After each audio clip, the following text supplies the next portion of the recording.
another virtual field trip here at Bethabara.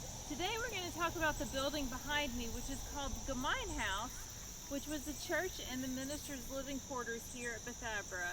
It was built in the year 1788, and today we're going to talk about how it was constructed. The first Gemeinhaus located in Bethabara was a log structure which was built in 1756, and by the 1780s it was beginning to fall into disrepair. So the townspeople of Bethabara wanted a new church to worship in. They rode to Bethlehem, Pennsylvania to see if they could get funding, but none was received. Ultimately, they got a few contributions from the local congregations here, but a lot of the money came from Jacob Ernst, who was the minister here, and he paid for the glass window panes and a lot of other things in the building. Frederick Marshall was the architect of this building, and his plans had to go through several revisions in order to meet the demands of church elders as well as the Bethabara Committee. While those plans were being finalized, the Moravian men got together and started collecting building supplies. In February, they collected stone from Bethania and brought it back by sled to Bethabara.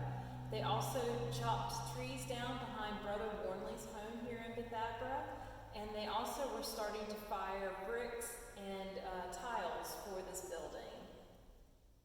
Once the final plans were completed in March, the men were ready to get started, and the first place they started was the cellar. Let's go there now.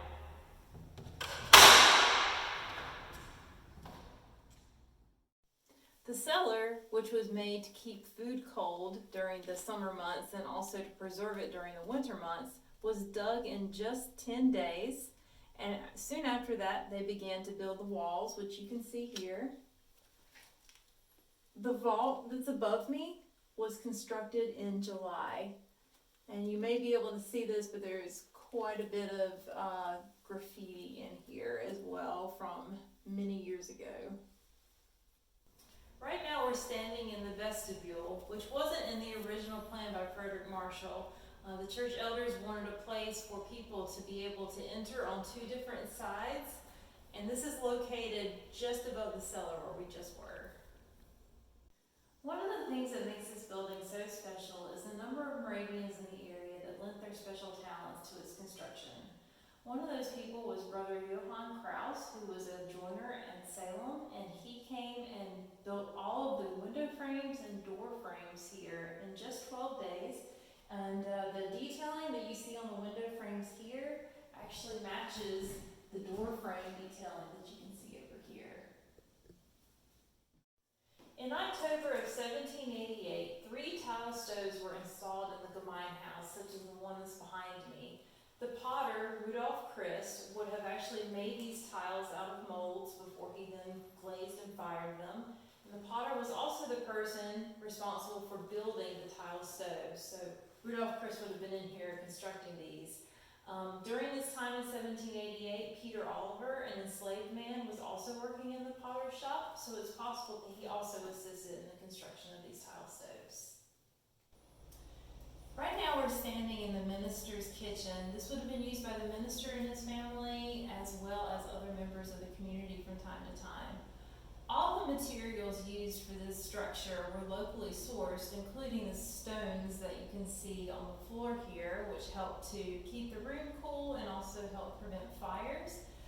However, Jacob Ernst, as stated earlier, did buy all the glass panes, such as ones that you see here from Pennsylvania. Originally, the Gemeinhaus was going to have an annex built specifically to make love feast items such as bread and coffee. However, church elders decided not to do that and have it take place in the schoolroom instead, which is where we are right now. This was really a multi-purpose room. So some days it would be the schoolroom for boys to learn.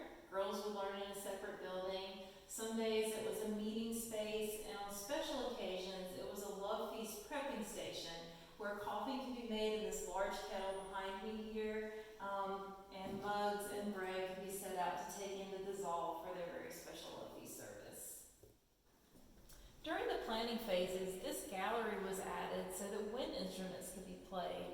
Trumpets and trombones were also played from this gallery to announce a homegoing, which was what the Moravians called a death in the community. The first homegoing that was announced from this gallery was for Christian, an enslaved man who worked in Bethabara's tavern.